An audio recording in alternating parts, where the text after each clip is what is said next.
Hello and welcome to Evangelical 360. I'm your host, Brian Stiller, and I'm pleased to share with you another conversation with leaders, change makers, and influencers impacting Christian life around the world. My guest today, President and CEO of Prison Fellowship Canada. Some may be familiar with Prison Fellowship thanks to the life and legacy of American founder Chuck Colson, but many of us know little about the prison system itself. We hear about people being sentenced in the news. Maybe the topic of incarceration comes up in conversation, but for the most part, we know little about the human beings on the inside. Well, Stacey knows all about the sights and sounds on the inside and what these individuals experience. Her service to Prison Fellowship Canada for over 15 years is an inspiration and challenge to us all. Stacey, it's wonderful to have you here today on Evangelical 360. Great to be here, Brian. Stacey, you manage Prison Fellowship, primarily male population. How did you land up in this work, in this world, in these prisons? So really interesting God story. So it goes back to when I was 15 years old. So I took a job working for a real estate development company in Mississauga, who was giving free space to a new ministry that had just started up in Canada, which was Prison Fellowship. So that's how I got connected to Prison Fellowship. And Ian Stanley was the executive director at the time. And one day I came running in from school after school and telling everybody that there was a guy in grade 12 who was going to pay me $50 to write his English essay. He instantly motioned for me to come over to him and said, "We're going to sit down in my office and I'm going to tell you why you're not going to get the $50 and why you're not going to write the essay." So that was the beginning of a beautiful, and I had just become a Christian. And so that was the beginning of a beautiful friendship. And Ian invested in me and really was my first spiritual director, my first spiritual conversation partner that I had in my life. And we stayed friends. I worked at the organization for the following 4 years. And every Friday, Ian and I sat down and had a chat. And then I left and off I went into the world. And when you're that age, you don't understand the value of having somebody that invested in you like that. We stayed in touch for a while, but we didn't stay in touch permanently. And when I was at Tyndale Seminary doing some work there, I just kept getting this prompting, prison ministry, prison ministry, prison ministry. And I was like, no way, no way. But then finally did. And Prison Fellowship was the only ministry that I knew of in that space. And so I applied to be a volunteer and went very quickly from being a volunteer to being a staff member. And the day I was photographed to take the position at PFC was the day Ian Stanley passed away. Oh, really? Yeah. Well, Prison Fellowship has an interesting beginning. Mm-hmm. Chuck Colson, who was Nixon's hatchet man, went to prison. Mm-hmm. And when he came out of prison, he came to faith. And that led into Prison Fellowship. Tell that story. Yeah, so he definitely had a faith background, but wasn't practicing when he went into prison, but was really, really struck by the loneliness of the men that he saw in the prison and that they just really had nobody. He wanted to go back and to visit them. He didn't intend that he was going to go back or build this organization in 125 countries around the world with Ron Nichols' help, but that's what was on his heart, was to go back and visit them and bring the hope of Jesus back into the prison. We drive down our streets past penitentiaries, prisons, and we just never think of them as a element of our society, Mm-hmm. who's there and how they got there. I guess the prison system does a pretty good job in taking them off the streets and helping us forget about them. Mm-hmm.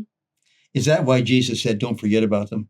Yeah. Remember the prisoners as if you yourself were with them, right? And it's interesting in Scripture. It's actually bookended from in Isaiah where Jesus's ministry is really announced, all the way to Matthew 25, which is the last public teaching that Jesus does. They talk about prisoners. And it's bookended through the whole book. Jesus is predisposed to widows, orphans, prisoners, the refugee, for sure. Because we forget about prisoners. We forget about prisoners, yeah. Yeah. What's the state of the prison system? You're in Canada, but Prison Fellowship is in 100 and some countries. That's right. Canada tends to have one of the better prison systems, maybe? I would say we do. Yeah. On the global scale, it's a pretty good system. Describe it for us. So we have the federal and provincial systems. So if you are awaiting a sentence or you're serving a sentence of 2 years less a day or under, you're going to be taken care of in the provincial system, and that's called jail. Our federal prison is actually taken care of federally, and it's for those who have been sentenced to more than 2 years in a prison. Our average sentence in a federal facility is 8 years. And in a provincial facility, they're churning over every 17 to 30 days. So we have, if you were to take a snapshot of our prison on any given day, we have about 38,000 prisoners, but we have about 350,000 that go through the system in a year. The majority of people that are in for drug-related offenses. Close to 75% are in for drug-related offenses.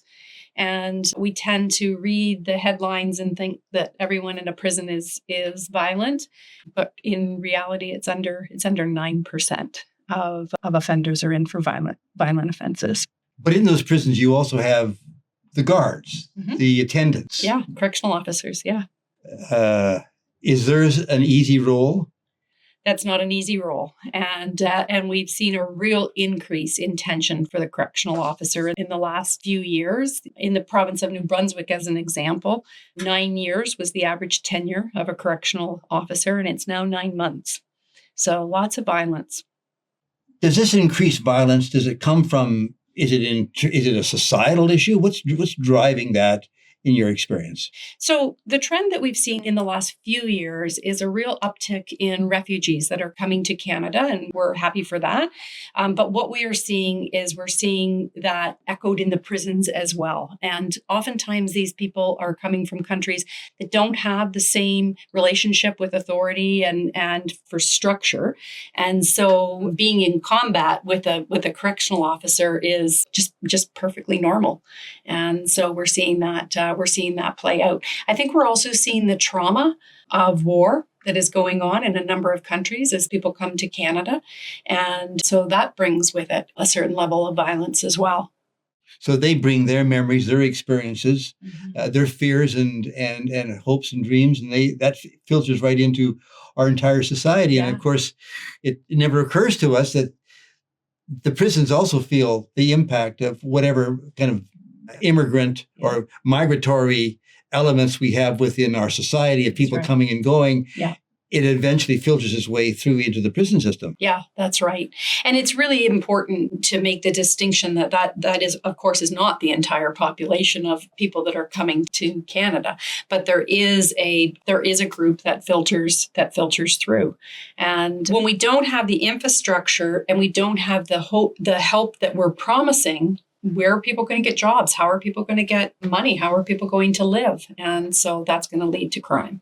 And you said 75% of people in prisons today are there drug related. The other factor, I'm from the West, and do you have a disproportionate Indigenous community in prisons? Yeah, do we ever? So in the men's population, 33 to 40% of the population is Indigenous. And in our women's facilities, it's 50%, Brian. 50%. As compared to the percentage of Indigenous in our country overall? Yeah, that's right. Well, no, 50% of the total female prison population is Indigenous. And what's the percentage of? 5. Of Indigenous to our total population? 5, yeah, 5%, yeah.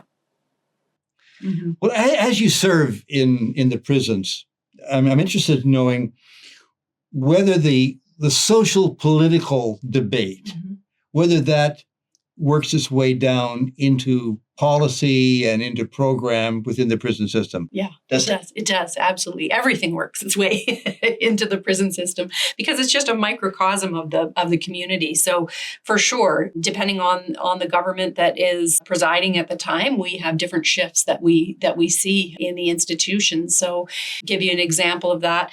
back to talking about women. So there used to be a few beds that were allotted across a number of institutions. If I take Ontario as an example, and then under one government, nope, we need to make that more efficient. We're going to put them all in one facility. So that definitely affects access to families, access to children, and the ability to foster pro-social relationships for when those individuals come out. We see other things that happen in terms of, depending which government is in, which ones will be more open to programming, which ones will be less open to programming, which ones are going to have longer sentences, which allows for greater rehabilitation, which one is going to have, shorter sentences, those types of things that happen. We had one unfortunate thing where a number of years ago, all of the air conditioning was taken out of the federal prisons and felt to be a luxury. However, when you confine a very large portion of people into a very small space, we watch the violence statistics go up. So in the heat of the summer, Mm-hmm. the prisons have no air conditioning, just fans. Yeah, if that. Mm-hmm. And that was considered to be a luxury. And so the government in place at the time cut that out. Yeah. You said that longer sentences help. In what sense? So in the sense that if the sentence is too short, then they're just coming in and then more crimes are committed and then they're back in and then they're back in and then they're back in. But there isn't this period of time to actually work with programs and work with individuals that can help in the rehabilitation process. Let us talk a bit about what Prison Fellowship does. Mm-hmm. Here you've got these thousands of people, mostly men, but some women in the various prisons across the country. Yeah. They're at various levels, everything from murder to some kind of petty theft. Yeah. Right. It seems to me that the public have an assumption that a person who is going to prison is without worth and there's really no hope for them. Do they feel the same way? Does the prisoner feel the same way about themselves? Yes. Yeah, I would say a lot of them are without hope, and a lot of them feel that they are constrained to that state, whatever station they are at in life. A lot of them have never had their thinking challenged. So one of the programs that we participate in is a restorative practice program, where we challenge offenders to take full responsibility and full accountability for their crimes. But it's a long process to get there. But in that, we really see the thinking that I'm born into this, and this is how my life is. And I'm not even thinking of how do I get out of this? How do I do something else? But they love the stories of Jesus, and they love when they catch a glimpse and a vision for what is the abundant life that Jesus actually talks about in John 10:10. I came that whole scripture. What is that? And a thief comes to kill and destroy and steal. And we'll look at that and then we'll say, well, what does crime kill and steal and destroy? Well, my family and my self-worth and my future and all of this. And yet I came that they would have life and have it to the fullest. Well, what did Jesus mean? What is life to the fullest? Well, I'd have a family and I'd have self-esteem and I'd have, productive work to do. And it's like, wow, these are exactly the same. These are exactly the same thing. And you can make that bridge over into, do you want this? So you go into prison. What are you looking to accomplish? I think we don't bring Jesus into the prison. Jesus is already in the prison, but highlighting for people that there is a better life and that Jesus has something for them. He has a purpose. He has a calling on their life. And we want to see people be all that God has called them to be. That's what we want to see. We want to see fewer victims. And the cycle sometimes that people don't see is unhealed victims often become perpetrators. And so you need to work with the whole cycle, which is why we work with offenders, we work with ex-offenders, we work with their families, we work with their children, we work with victims. You're working with the whole cycle of crime, as well as the whole life cycle of a prisoner. So we live in this country that's quite secular. Mm-hmm. Many people pride themselves on Canada being secular. Mm-hmm. So you go into a government system, run a government program that runs prisons, Mm-hmm. and you are Christian Mm-hmm. up front, Mm-hmm. right? How do they see you? The posture, I would say, is that it's those who are in prison and claim to have a certain faith who call for us, and that's how we come in.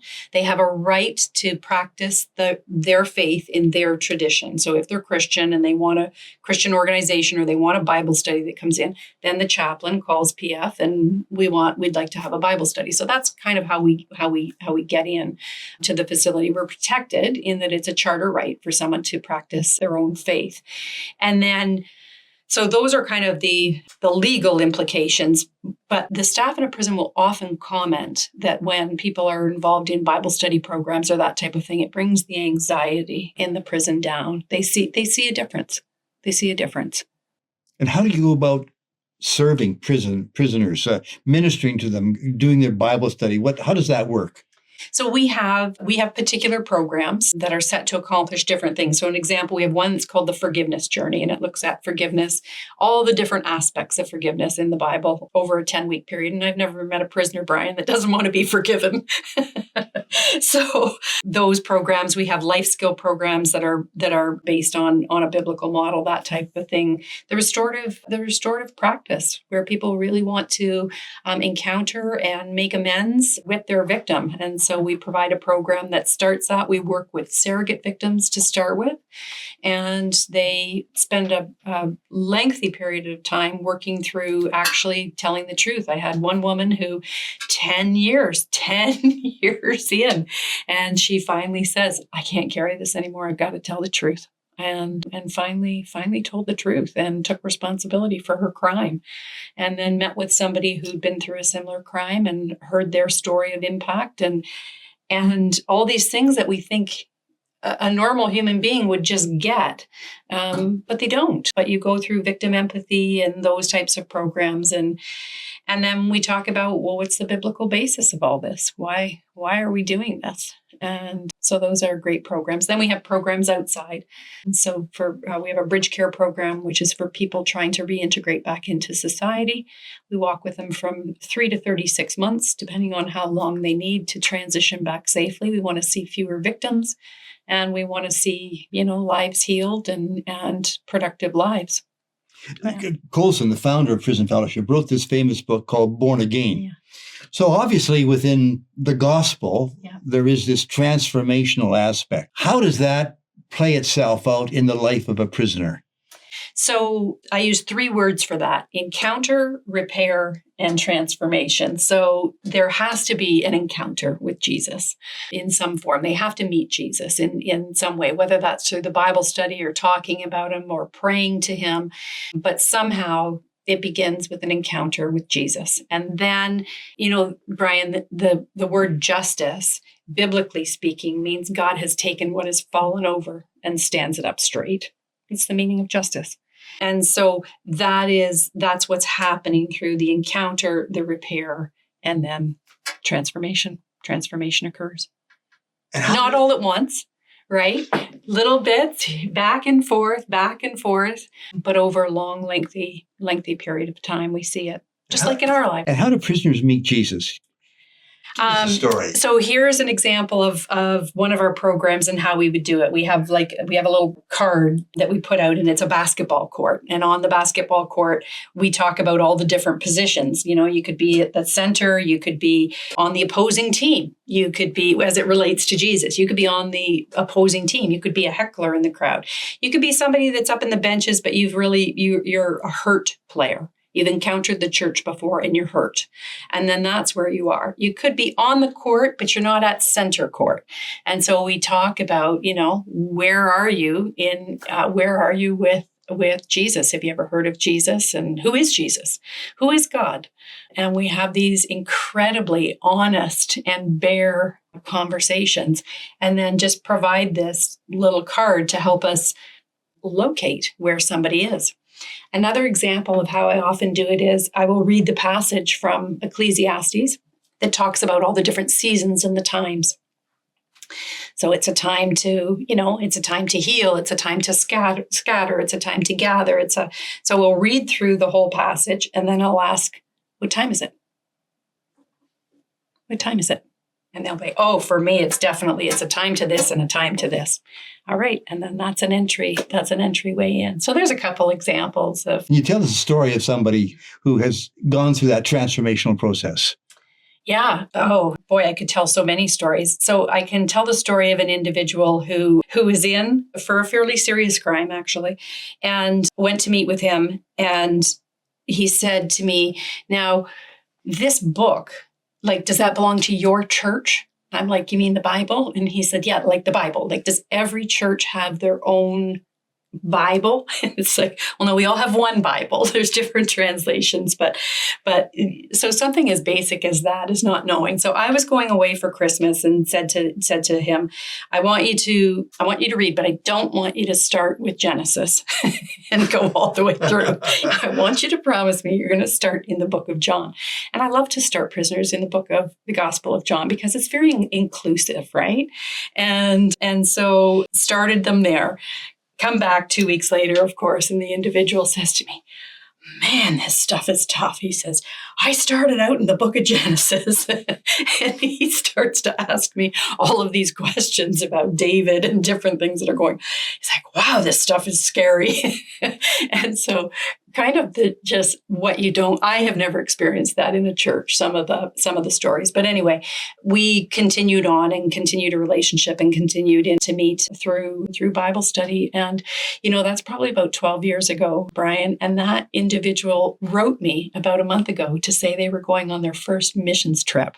And so he became a Christian. And did his time. Yep, did his full time, became a Christian, went through the Bridge Care program, was placed in a faith community, went to church for many, many years. And we've been writing the whole time. It's not like I just heard from him after 10 years. We've been, we've kept in contact for a long time. But what did you do during COVID? During COVID was tough because we were shut out of the prison, and Providence, this was so providential. 2 weeks before that happened, I had a ministry call and say, we have a phone line in the prison, but we don't use it. We don't want to just shut it down because could take 8 years to get a phone line in the prison. Do you want it? And so I said, yeah, I'll take it. I'll take it for our Bridge Care people, because then people 4 to 6 months before they're leaving, they can call our line, start to set up community and do all of that. So a few weeks into COVID, I had a chaplain who called me and said, Stacey, could we use your phone line just for, prisoners to make a phone call? Like, the mental health crisis that's going on in here is right. Untenable. And I, being the strategist, said, well, no, you can't use that phone line. But if you give me another phone line, I'll build a whole program around it, because I did want to preserve that first line for Bridge Care. So within days, I had the approval of a phone line right across Canada, and prisoners could call for spiritual friendship and for prayer. And we get thousands of calls still on that line. Yeah. So prisons in this country and in most countries are scattered about the country. Yep. And in those places, those towns and villages and cities, there are churches. Mm-hmm. How can the church help? It seems to me that the church is generally, the local congregation is a long ways from a prison, and there's not much conversation in the church about ministry to prisons. Mm-hmm. Am I accurate on that? Yeah, you are. And there's different scenarios, like Kingston, Ontario, as an example, is really thought of as a prison town. It used to be 11 prisons. There's eight prisons there now, all concentrated. And so it's very much a culture around correctional staff. And so that it becomes hard because we've created this polarization between the offender and the correctional staff. So those sometimes are challenges, but we do have good churches there. But churches in general, if you're not in a physical location where you can help in terms of volunteering for the programs in the prison, the phone programs are great. And this year we're launching a second one that is actually for prayer and spiritual friendship for correctional staff. And we would love pastors and individuals that could take a 2-hour time slot once a week and minister to correctional staff. And what happens when a prisoner is released? What's the transition? And what kind of transition do you bring to their lives from prison back into society. Back into society. So that's our bridge care program where we have a team of 2 individuals that will walk alongside that person for 3 to 36 months. And sometimes it's longer. We have some people that are in the 4-year category, but we walk alongside them and just help to break down, okay, this week, you're just going to do these 2 things, because it's overwhelming, Brian. Somebody could have been in, they've burnt all their bridges, they have no relationships in the community. Now they've got a criminal record. How are they going to get a job? And we know you need stable community, stable housing, and stable employment in order to be successful. So we work toward those objectives. And then when the person is ready, getting them established in a faith community. Yeah. A few years ago, I went with Ron Nickel, the former international director of Prison Fellowship, and we spent a number of weeks in Central America visiting 7 prisons. Mm-hmm. And some of them were in El Salvador and Ecuador and other places were mind-boggling. I can't imagine that a person could live more than a week in a place like that. But what I did come in touch with was a program called Angel Tree. Mm-hmm. Tell us about that. So Angel Tree started in the U.S., and it was actually a woman who was a bank robber, who went to prison and found what all prisoners find at Christmas is this horrible reality sets in that you actually have nothing to give to your child and can't give anything. And so she was wrapping up little soaps that she got instead of using them so that she could send that home to her children. Anyway, when she got out, Mary Kay Beard was her name. And when she got out, she came to work for Prison Fellowship in the U.S. and started the Angel Tree program. So the Angel Tree program it's initiated by the prisoner, and they can fill out an application to get a small gift sent to their child. And here in Canada, we also put room on the application where they can fill out a message to their child in their own handwriting, and that goes on the gift. And then the local church. We look for local churches in the area where that child lives to shop for, purchase, and wrap the gift, and then deliver it to the child, and hopefully even invite them to your church. And so 5,009 children here in Canada we took care of last year. And what does that do to the family? So for the family, oftentimes it's the only gift that child is going to get. As you can imagine, like you said, 97% of our prisoners are male. And when a father goes to prison, the family is often quickly descends into poverty. And so there isn't money for Christmas gifts or a tree or anything like that. So for the family, it's definitely very welcome because the child has a gift, and then the child is connected to their father. And that has a whole list of ramifications, positive ramifications for a child who's connected to a parent, even an incarcerated parent, is more likely to go out for sports, more likely to join extracurricular events, more likely to initiate socially. All those pro-social things that we want to keep that we want to see in these kids so that they're not joining that cycle of crime, because there is a much higher predisposition to them going to prison as well if they've got an incarcerated parent. Yep. What do you need here in Canada? What does Prison Fellowship need globally to do its ministry of caring for prison? Yeah, we need the church community to come alongside of us. I know it's a fearful thing to think about coming alongside of a prisoner, particularly in the community, but there's lots of training and, lots of stories from volunteers who will say it's their favorite day is their PFC day. And we need the church to engage with us and join us in helping to minister to prisoners and ex-prisoners.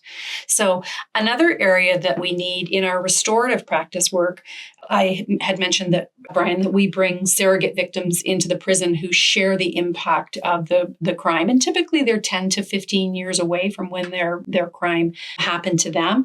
But we need people who have experienced crime to come and volunteer to share their stories of how they were impacted at the time, 2 years later, 5 years later, 10 years later, and to come into a circle and explain that to an offender. Yeah. And are prisoners open to hearing those stories? Yeah. And there's actually statistics behind it. And the statistics say that 40% of victims want to meet their offender, and 40%, coincidentally, 40% of offenders want to meet the person that they harmed for dialogue, to apologize, to express remorse. They're not the same 40%, of course, that matches up perfectly, but it is really redemptive work.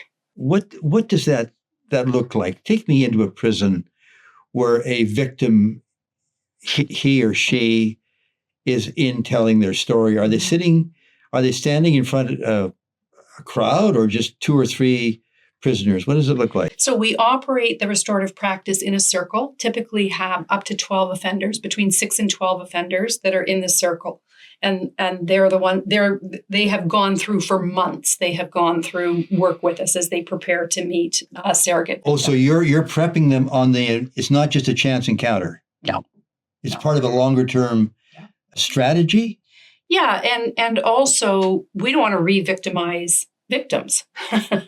So the individual, we need to see that the work has to have been done there. They have to have been able to tell the truth. They have to have genuine remorse. Those that are part of this 12-member group. 100%. Yeah. So every staff member at PFC goes into the prison half a day a week.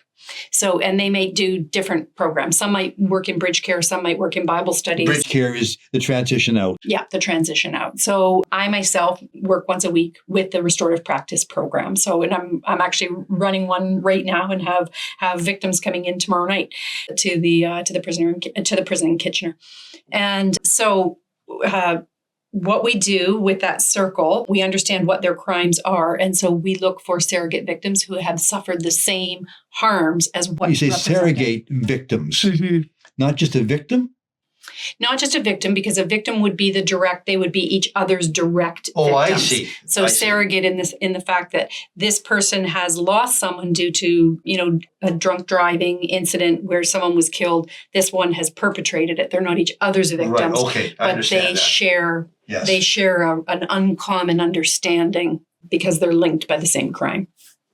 So that victim, or that surrogate victim, as you call them, comes in and sits and tells his or her story? Yep, comes in and tells the impact of what it was like to suffer that crime. And do they read a script, or do they just talk? They can, both. Either some are more comfortable to write it out before they come and then read that and then look up and answer questions. And some just come in and tell their stories. And what's the atmosphere?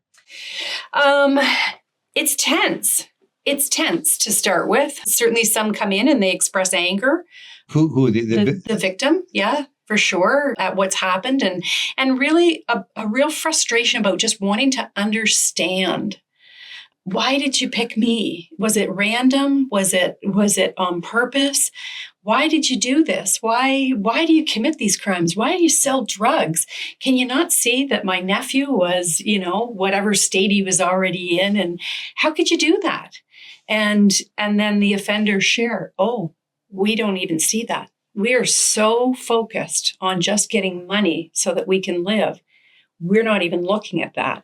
And so they answer those why questions and those what if questions that a victim carries for decades. And so a person goes through that restorative justice process. Mm-hmm. What does that ultimately bring into their lives for the future? So for the surrogate victim, a huge measure of healing. And a lot of them will say, I saw remorse. It wasn't the person who actually committed the crime, but I saw remorse, and that's all I needed. That's what I needed. We have an individual right now who, through a drunk driving accident, is a paraplegic. And the individual who was responsible had good lawyers, and had lawyers that delayed the individual long enough that by the time they did a breathalyzer, they were under the legal limit and the person walked. And it was a friend that she knew and never saw them again, and wondered, wow, I've been sitting in this wheelchair for 15 years. Like, did you ever think about me? Like, have I ever crossed your mind?